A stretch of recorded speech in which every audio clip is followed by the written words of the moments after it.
most blokes, be playing at 10. You're on 10 here, all the way up, all the way up, all the way up. Where can you go from there? I don't know. Nowhere, exactly. You're listening to Binnall of America Audio. What we do is, if we need that extra push over the cliff, put it up to 11. 11, exactly. Now, you kind of touched on this a little bit, but maybe extrapolate a little more on your perspective of being in ufology and sort of coming from that other side, how the government's always sort of seen as the enemy, and for many people in ufology. You say that there's not a cover-up, and I believe that you believe that, but talk about how it may be frustrating to deal with the people that are always trying to get you to slip up, or are disappointed that you're not going to blow the whistle on some big thing, or all those strange feelings you must get from all the various people in the world of ufology who want a different sort of situation to come out of this. Sure.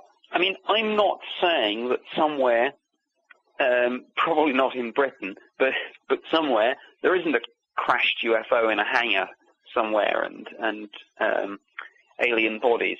But what I'm saying is, if there are such things, I have never seen them myself, and I have never been briefed on them, and I have never picked up the slightest hint from my official work that such things exist. So all I can do is call it how I see it and say, look, I haven't seen these things. Now, a lot of people who believe that there are such things think, well, either I must be lying, or I must be a disinformation agent, or I must have been out of the loop, or any other number of different theories. Mm-hmm. So it is frustrating. I find myself accused of all sorts of things by the UFO community. But all I can do is be as honest and truthful as I can and say, look, I'm not debunking the UFO phenomenon. Far from it. I think there are serious defense, national security, and flight safety issues here. I would be horrified if the British government closed down the UFO project, though I think they probably will. I'm a passionate believer that the subject should be taken seriously, but I haven't seen any crashed saucers and dead aliens. And that upsets die-hard conspiracy theorists. But in a sense, you see, nothing I can say to people like that is going to convince them. Yeah. So in a sense, there's no point my even engaging with people who so strongly have those beliefs, because my denial will simply be seen as lies and disinformation. So I'm in a lose-lose situation. Yeah, exactly. And that's one of the big problems, I think, with ufology, in that here you are, a highly credible former government employee of the British government, and you're pro-UFO, you're pro-serious UFO investigation, but because you're not saying exactly what a lot of people in ufology want to hear, they're not embracing that with the gusto that they should, and that's disappointing. It is disappointing, and the worst thing is that actually I think the demonization of government and military by the UFO community is just about the most destructive thing in the entire phenomenon, because if people would simply sort of acknowledge that, look, governments are in a difficult position here. There are sightings, undeniably, all around the world that governments and the military can't explain. What actually should be happening is that there should be serious discussion between governments, the military, the scientific community, the intelligence community, the public, the elected representatives, and people should be saying, look, let's work on this in a collaborative way.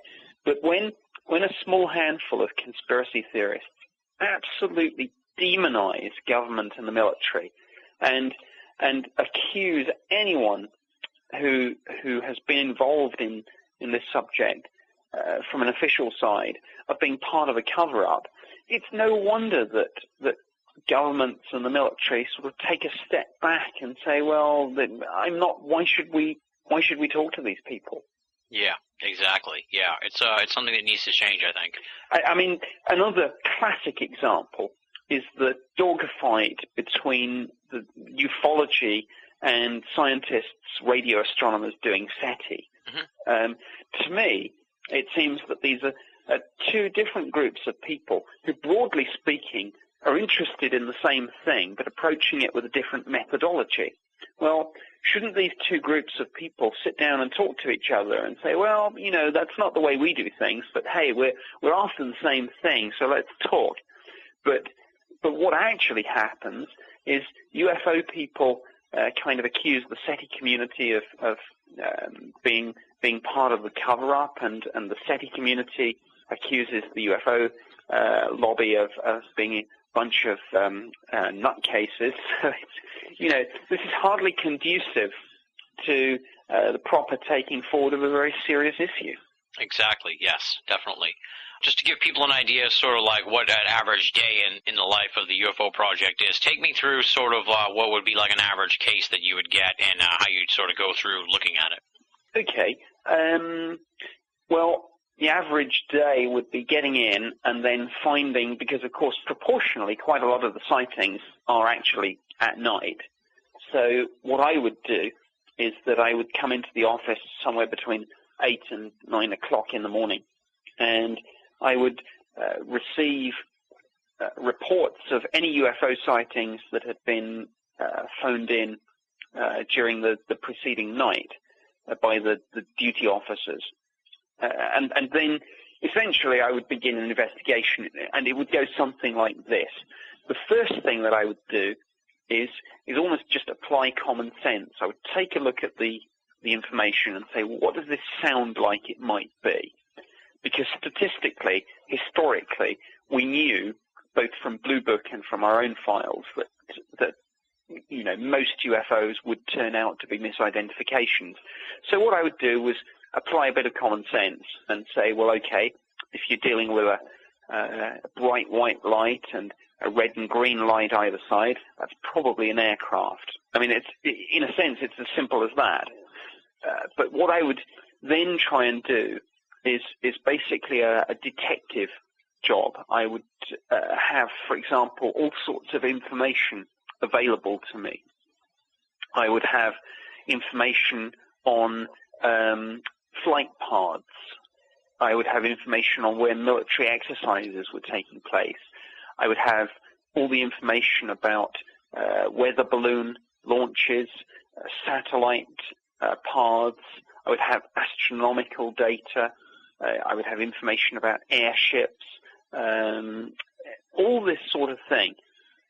And what I would then do is try and correlate the UFO sighting with all of this information that I had.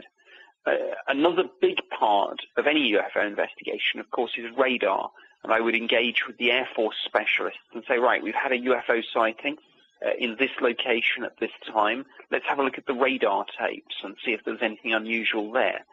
Let's liaise with the local police. Let's see if we can find out whether they were alerted to anything unusual, or indeed whether they had reports of other sightings. And as we touched on earlier in the interview, I would speak to the UFO community themselves and say, look, we've got an interesting sighting here. Have you got anything? So that was the sort of bread and butter of the job, the day-to-day business of doing it. So in a sense, although we talk about the real X-Files, there was no running around in warehouses with torches and guns. It was rather more scientific and methodological in its approach. So you never had to kill anybody? No, absolutely not. Oh, that's disappointing. Now, I saw that you estimated 80% can be explained. 80% of the cases that you got can be explained. 15% insufficient evidence, insufficient information. And then there's the 5% of cases that cannot be explained. For those 5%, what became of those? Did they get put into a special file, or they sort of just, mixed in with all the rest? This is a complete catch-22. Yeah, they weren't separated out, so they're all in the same files. The UFO files tend to be organized just by date. So sometimes you'll get a file which will just be all the UFO sightings that occurred in one particular year. And that's the most common way it's been done. So they're not split out into identifieds, unidentifieds, or insufficient data. They're all just there in date order. And, you'll go through them and you'll find some probably just aircraft lights and some very interesting. But as to what you do with them, this was, of course, the ultimate frustration. Once you'd eliminated all the conventional possibilities, all you could actually say is, look, we're fairly sure that this isn't a misidentification of aircraft lights, weather balloons, satellites, meteors, etc. We know what it isn't, but we don't know what it is. So when I talked earlier about my skeptical head of division briefing the assistant chief of the air staff and saying there is some evidence to suggest that an unidentified object or objects was operating over the UK, the answer came back, well, this is very interesting, but you've actually, of course, done all the investigation that you could do. Where else can you take this? And that's the ultimate frustration of UFO investigations. Of the 5%, I guess you could say. Like in your head or in your notes or something anywhere, do you have like which cases, people should be sure to check out in the long run? Oh, I think it will all come out under the Freedom of Information Act. The sorts of things that make a UFO case very interesting, the sorts of things that put it into that 5%, are fairly sort of common sense things. It's, for example, where the witness is somebody like a pilot or a police officer or military personnel. It might be where there's a photograph or a video that's been subjected to technical analysis by Air Force specialists who look at imagery in the course of their normal duties, and where they've found no evidence of any fakery or anything conventional. It might be the fact that a visual sighting has been correlated on radar, or it might be the case that a combination of all these factors, say pilot sighting and radar data, has shown an object just doing, as I think I mentioned earlier, speeds and maneuvers that we can't match. So it's those sorts of things that put a UFO sighting into that 5%. Yeah. One of the things that I just found out recently when I was doing the research for the interview that was really surprising was that you ended up getting a lot of other weird stuff to investigate at the UFO project. Stuff like abductions, animal mutilations, crop circles, ghosts at military bases. Talk a little bit about, some of the other weird peripheral stuff that ended up getting tossed into your lap because you were the UFO guy. Yes, it happened really by default. This was not in my formal terms of reference, but you simply can't be looking at UFOs without finding that anything else weird and wonderful comes your way, simply because there's nowhere else to send it. So, for example, when in 1985 a farmer noticed strange patterns in his crops and accused military helicopters, he said, look, the army must be doing some sort of low-flying training and ruining my crops with the downwash from the rotor blades, causing these weird circles in my crops.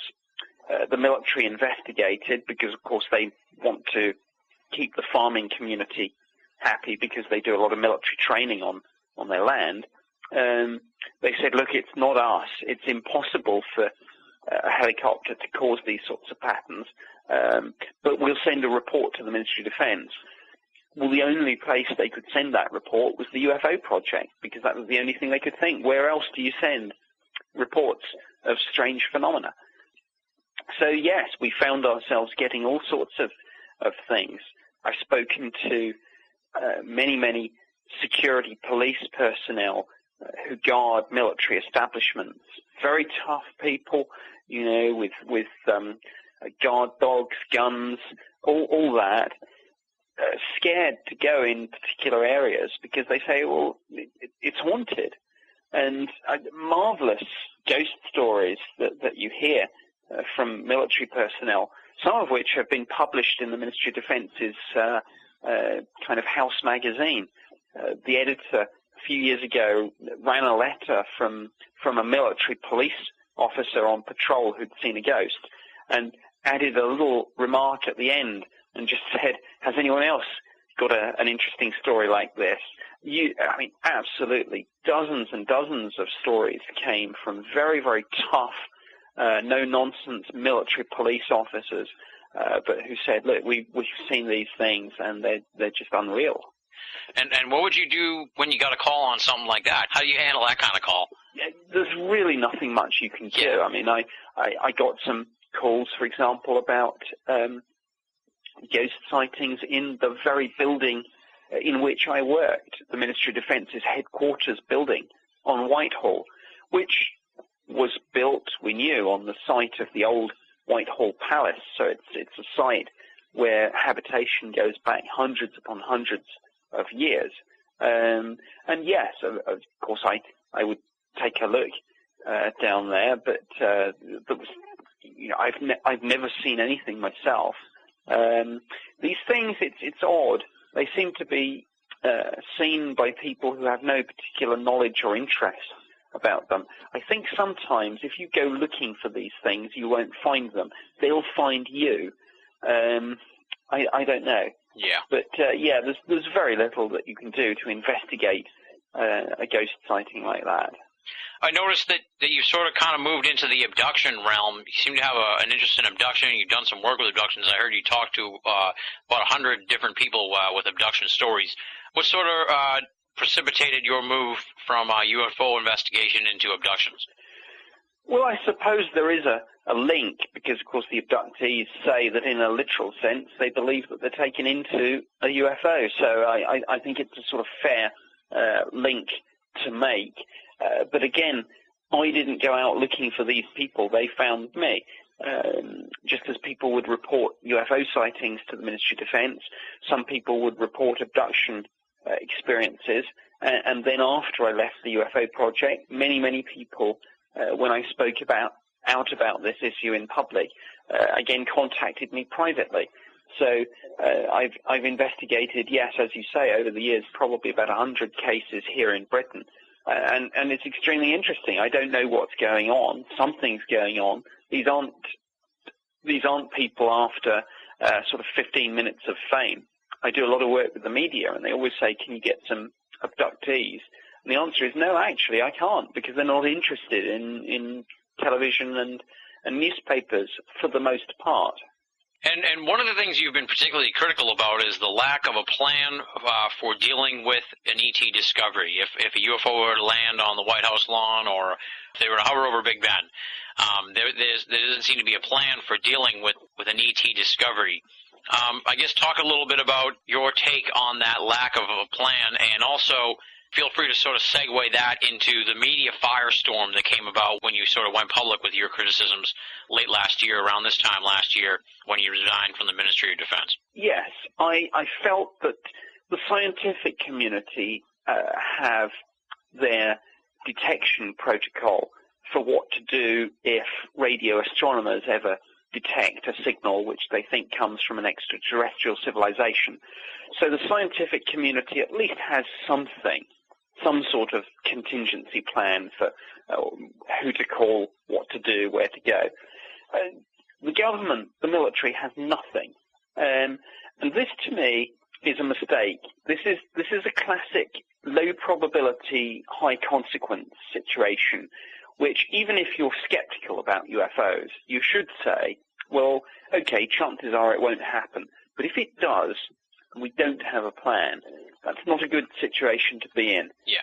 I've worked with the military for 21 years. You have a plan for just about everything, however unlikely. It didn't seem to me too much to ask to have a plan for first contact, not least to address issues such as the potential biological hazard that might arise from contact with an extraterrestrial species. Now, I made these sorts of discussions in a very comments in a fairly low-key way in the first interviews that I gave when I left the Ministry of Defense last year, and the popular press here seized upon them, and some of the headlines in national newspapers saying that I'd been talking about an imminent alien invasion. I mean, the whole situation got completely out of control, I had to go on national television on the BBC to correct my remarks. The whole thing became a phenomenal media circus. It was an interesting time. It really was. It sounds like it. It sounds like you were probably more frustrated that it came about that way than anything. Although I guess it did raise awareness of the issue in some respects. Yes, I don't know what to think. In a sense, yes, you're right. It did raise awareness. On the other hand, I think it muddied the waters a little bit. That people were talking about scare stories about alien invasion rather than some of the more serious defense and national security issues that I would have liked to have seen discussed. Mm-hmm. I mean, for example, one of the very obvious things that comes up time and time again is the flight safety implications of the UFO phenomenon. There have been a number of near misses between commercial airliners and UFOs over the years. One case from Britain in 1995, a commercial airliner with about 60 passengers on board, I think it was a Boeing 737, came very, very close to a collision with a UFO. Now, our Civil Aviation Authority took no view on what the UFO was, but be that as it may, there was a near collision. So whatever you think UFOs are, whether you're a believer or a skeptic, that's got to be something of concern. That's the sort of issue that I was trying to get debated. Yeah. Now, I know you were in Washington, D.C. this past September for the X Conference 3. What are your thoughts on the exopolitics movement that sort of sprung about in the last, since around year 2000 or so? I don't know. It's difficult. I was invited to speak, so I went to speak, and obviously I was discussing very, very factual issues, pilot sightings, radar visual sightings. Everything that I said could be backed up by material that had been released on the government's website and things. Exopolitics, I think, is rather more difficult to back up. I mean, there are some extraordinary stories doing the rounds, which are not perhaps verifiable in the sense that the information that I'm coming out is. I mean, clearly all these people are very, very well-intentioned and enthusiastic, but quite where exopolitics fits in with what I would call the more mainstream ufology, where people are very much looking at radar tapes and sightings from police officers and military personnel and analyzing photographs and videos in a scientific way. I don't know. These are two slightly different approaches. I'm not saying that it's the wrong way to do things. It's just a different way of doing things. It's not necessarily the way that I do things, but it is. I suppose a few years ago we hadn't even heard of the word exopolitics. It's an interesting time for ufology. Exopolitics is clearly a part of it, and it will be interesting to see how it pans out over the next few years. One of the other things that you've recently kind of got involved in is the 9/11 movement. You're in debates and such. You're on the, you're sort of defending the U.S. side in the 9/11 story, that kind of thing, and you're taking the reverse side, I guess you could say, of the 9/11 truth movement perspective. How did you get interested in this whole branch of, the esoteric? It's kind of a completely off the beaten path of the UFO world. How did you get involved with this, and how did you sort of become a part of the other side of that debate? Well, I think that because in the UFO community there are a lot of conspiracy theorists, and a lot of conspiracy theorists are interested not just in one conspiracy theory, but in a number of different ones. Yeah. I mean, I of course got to hear about these various claims, and people said to me, well, why don't you look at 9/11? So I thought, well, okay, I've been challenged to look at that. I'll do so. So as I always try to do in these situations, I looked at both sides of the argument. I attended a number of talks by people who thought that 9/11 was an inside job. I watched the video Loose Change. I went on to various 9/11 truth forums and things to see what was going on, but I also read the 9/11 Commission report. I read the Popular Mechanics investigation into that, and I applied the knowledge and experience that I'd picked up in 21 years working for government, most recently in a security job. And I concluded that actually, this was, as the government said, an attack by Al-Qaeda, and frankly, it didn't strike me as surprising that a commercial airliner hits a building, that building should catch on fire and fall down. Now, I've made myself hugely unpopular with a vast number of people. You wouldn't believe the names that I've been called and the hate mail that I've got about this. But I was challenged to take a look, and I took a look, and I'm continuing to look into this. But to me, Al-Qaeda had a track record of attacking Western targets. Osama bin Laden had declared a fatwa against the West and had made no differentiation between military and civilian targets. And to me that seemed to be the most logical explanation. So, yeah, I'm interested in the psychology of belief. I'm interested in conspiracy theories. I will take a look at them, but I will call it how I see it, and I'm not in this business to be popular. Just the last sort of big picture question: where do you see ufology and the UFO, just ufology really? We kind of know the UFO phenomenon is going. We don't know, but where do you see ufology going in the future? We've talked about the FOIA revolution in the UK. Here in the US, it seems like we've gotten some more mainstream press than we used to in the last year or so, and as we talked about, the exopolitics is sort of getting into this activism aspect of things. Where do you see ufology going in the future?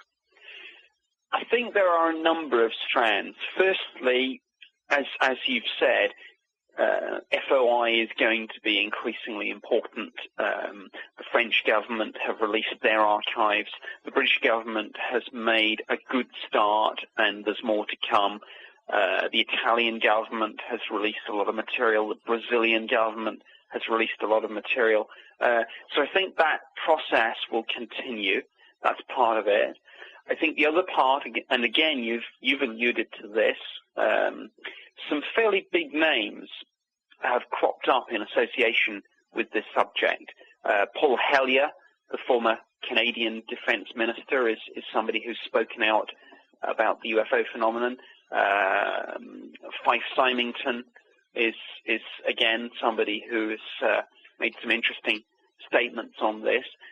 So I think we're going to see perhaps increasingly some establishment figures speak out. Ultimately, however, I go back to a point that I made earlier in our conversation. This is actually an events-led phenomenon. You can go for months and months without anything interesting happening, and then suddenly you'll have something like the Chicago O'Hare UFO sightings, or the Rendlesham Forest incident, or the Cosford incident, or indeed another Roswell, who knows. So ultimately, researchers can dig and writers can write, but ultimately we are dependent on the sightings themselves and the incidents, and you never know. And this is what, to me, makes this subject interesting. You never know what tomorrow will bring. Tomorrow could bring a case as big as Roswell. We simply don't know. Exactly, yeah. What does tomorrow bring for you, Nick Pope? What's coming up on the horizon for you? What can people look forward to, from you? Speaking engagements, books, anything like that you want to plug or mention here? Well, I'm just keeping on, really. Just doing quite a lot of television and radio work, quite a lot of writing for national newspapers. I will continue to research and investigate this phenomenon. I will continue to try and champion it where I can, and say, look, we may not agree on everything, but what I do agree, I think, with most people in this subject is that it should be looked at properly, scientifically, thoroughly. It's very interesting. We've all got different views, but let's try and come together and investigate it. And let's try and build some bridges with the scientific community. That's something I'm passionate about. Let's not demonize SETI. Let's not demonize government and the military either, but let's try and reach out to the SETI community, the radio astronomers. Just to sort of throw in a little side question here based on what you're saying, I get the impression, but maybe it's because I'm sort of like stuck in the UFO community because of the work and the interviews I do and stuff like that, but it seems like the SETI people don't want anything to do with the UFO people as much as the UFO people don't want anything to do with the SETI people. Well, I don't know. I a couple of months ago was on a BBC interview where I was debating the subject, and I was and what was interesting was that Seth Shostak and I seemed to agree on far more than on which we disagreed. And actually, I think like many things in life, if you just sit down and talk to people, you actually find out you have far more in common than you have setting you apart. So I think that's what I would urge, dialogue. I mean, it has to be a two-way process, of course, but I think actually if the SETI community and the UFO community took that little bit of time to just sit down and get beyond the sound bites, they'd realize they were actually after the same thing, but just doing it in different ways. All right, well, it's important to keep that in mind. Well, Nick, I want to thank you so much for coming on the show. Like I said, you've easily been one of the most requested guests we've had in the 2 years plus that we've been doing the show. A lot of people write to me saying, when are you going to get Nick Pope on the show? You got to interview Nick Pope. Now, everybody, we've had Nick Pope on. It was an awesome interview. Hopefully we covered some ground that hasn't been done in any of your many media appearances, and I had a great time talking to you. The ufology world needs more people like you. I can't thank you enough for coming on the show. The books are Open Skies, Closed Minds, The Uninvited, Operation Thunderchild, and Operation Thunderstrike. And you can find out more information on Nick at the website nickpope.net. Nick, thanks again for coming on the show. Sure thing. No, it's been very interesting. I've enjoyed our chat. That does it for this week's edition of BOA Audio. Big thanks to the venerable Nick Pope for coming on the show. Of course, you can find out more information on Nick Pope at the following website, www.nickpope.net, nickpope.net. Definitely check it out. Lots of great information there. Moving right along, even though we're running up against the clock, I can't deny the listeners any longer. It's time for BOA Audio listener feedback. This week's letter comes from Jeff in Astoria, New York. Here's what Jeff has to say. Hey, Tim. I wanted to take a minute to write in addition to posting in the forums, after hearing the Keith Chester interviews. Nice job. I can't believe you're the only person who has contacted him for interviews, but kudos to you for doing so. It sounds like it is a very important book for ufology, and it's a shame that not even his local media has taken an interest in his work. I plan on ordering the book soon. Keep up the good work, Jeff, in Astoria, New York. Thank you very much for writing in, Jeff. Thank you for the kudos on the Keith Chester interviews. Definitely one of my favorite interviews for the season so far. Just a wealth of new information there, and there's a tremendous buzz in the UFO community over the Keith Chester book. I should point out also that following Keith's appearance on BOA Audio, the local media in his area did pick up the story. The Baltimore Sun had a nice write-up on Strange Company, military encounters with UFOs in World War II. You can either go to the Baltimore Sun or do a Google search. The title of the article was Bel Air Man Writes of UFOs in Wartime. That's a great article on Keith Chester from the Baltimore Sun. So it looks like some of the mainstream media may be taking an interest in Keith's book. Thank you for writing in, Jeff. Again, thanks for the kudos. Stay tuned to BOA Audio. We're going to have a ton of other great interviews coming down the pike in the weeks and months to come here as 2007 turns into 2008. If you would like to be a part of BOA Audio listener feedback, there's two ways to do it. You can do what Jeff did. You can write to boaaudio@hotmail.com, boaaudio@hotmail.com, or simply go to binnallofamerica.com, click the contact button on the left-hand side of the screen. It's in the menu. You'll see it. It's not that hard to find. That'll bring you to the contact page, and it'll put you on the road to getting your correspondence to me, and in turn, into the inbox for BOA Audio listener feedback. Up next is, of course, the thanks to the fantastic BOA staff, Leslie, Chiron, R. Lee, Joe V., and Tina Senna. My name may be on the website, my friends, but these people are really the fuel that makes the BOA machine run. This past week, Leslie got a lot of great coverage and press for her piece, Wonderful 40 and Wonders. Chances are, if you're a reader at The Anomalist or some of the other big paranormal news sites, you saw the pickup for Wonderful 40 and Wonders. That was Leslie's Gray Matters at BOA. Leslie, fine job on that piece. Chiron took a look at Coast to Coast AM's occasional weekend host, Raleigh James. A great piece from Chiron, and as usual, looking in areas that have slipped through the cracks so far in Esoterica. As he points out, where's all the buzz for Raleigh James? You're not hearing too much of it, but we're hearing some coverage of Raleigh James via Chiron's K-Files at BOA. And, of course, I would be remiss without pointing out this past Monday, R. Lee's Trickster's Realm celebrated 2 years at BOA. I cannot thank Regan Lee enough for her tremendous contributions over the last 2 years at Binnall of America. Congratulations, Regan, on 2 years at BOA, and here's to many more.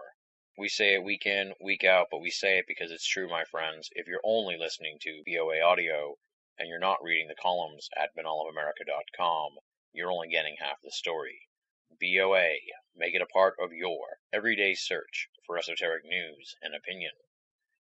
If you're a longtime BOA audio listener or an appreciative newcomer, and you want to help support the audio series and the website, there's a couple of ways to do it.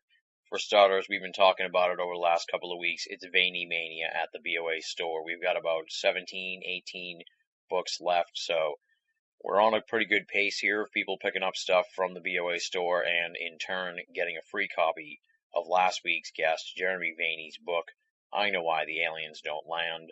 Go to binnallofamerica.com for details on this amazing deal. Not only are you getting something from the BOA store, but you're also getting a free book, and you're helping the BOA franchise pay the bills here on this audio series and the website. Maybe you don't want any merchandise, maybe you just want to help out, so you can always do that as well. You can go to binnallofamerica.com and scroll down past the flashing button for the BOA store, and there's a nice little simple gold PayPal button. Click that, go to PayPal, and make a donation. No donation is too small, and all donations go towards keeping BOA audio and BOA up and running and freely available for all of our great listeners the world over.